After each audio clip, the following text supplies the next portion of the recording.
বন্ধুরা, সারা বিশ্বের প্রযুক্তির উন্নয়ন বেড়েই চলেছে। একথা বলার অপেক্ষা রাখে না।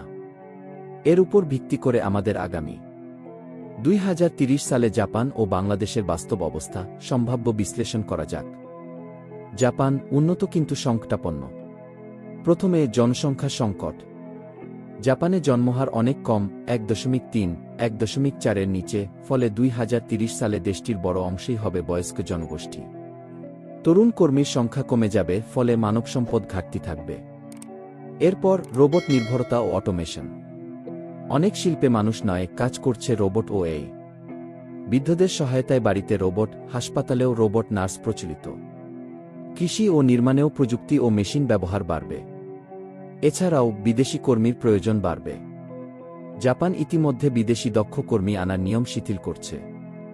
বাংলাদেশ, ফিলিপাইন, ইন্দোনেশিয়া ইত্যাদি দেশ থেকে ইঞ্জিনিয়ারিং ও হেলথকেয়ার পেশাজীবীদের চাহিদা বাড়বে। এখন আসি বাংলাদেশ, জনবিস্ফোরণ থেকে জনশক্তিতে রূপান্তর। প্রথমে তরুণ জনগোষ্ঠীর উত্থান। বাংলাদেশের 2030 সালে গড় বয়স থাকবে 30-এর নিচে। বিশাল তরুণ শক্তি প্রযুক্তি ও শিক্ষায় এগিয়ে গেলে বাংলাদেশ হয়ে উঠবে কি হিউম্যান রিসোর্স হাব। দ্বিতীয়ত ডিজিটালাইজেশন ও শিক্ষা। স্মার্ট বাংলাদেশ 2041 কি ভিশনের আওতায় 2030 সালের মধ্যে গ্রামে গ্রামে ইন্টারনেট, অনলাইন শিক্ষা ও কোডিং শেখা, ভিত্তিক কৃষি, স্বাস্থ্য ও শিক্ষা ব্যবস্থা শুরু হবে। এরপর রেমিট্যান্স ও রিমোট ওয়ার্ক। বিদেশে গমনকারী দক্ষ তরুণদের মাধ্যমে রেমিট্যান্স বাড়বে। অনেকে দেশের মধ্যেই বসে বিদেশে রিমোট জব করবে, বিশেষ করে জাপান, ইউরোপ ও মধ্যপ্রাচ্যে।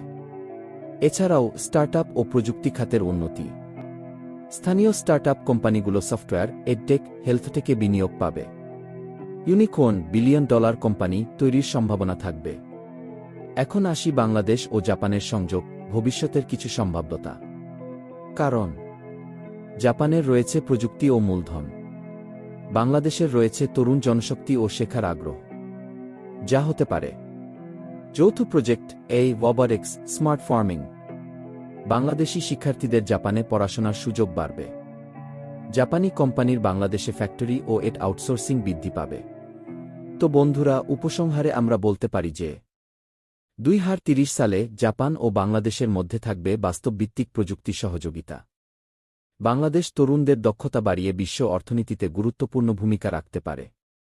জাপান তার অভিজ্ঞতা ও প্রযুক্তি দিয়ে বাংলাদেশের উন্নয়নকে ত্বরান্বিত করতে পারে। ভবিষ্যতের দুনিয়ায় শুধু উন্নত দেশ নয়, উন্নয়নশীল ও প্রস্তুত দেশরাই এগিয়ে যাবে। তো বন্ধুরা, ভিডিওটি ভালো লাগলে আমাদের চ্যানেলটি অবশ্যই সাবস্ক্রাইব করবেন। ধন্যবাদ।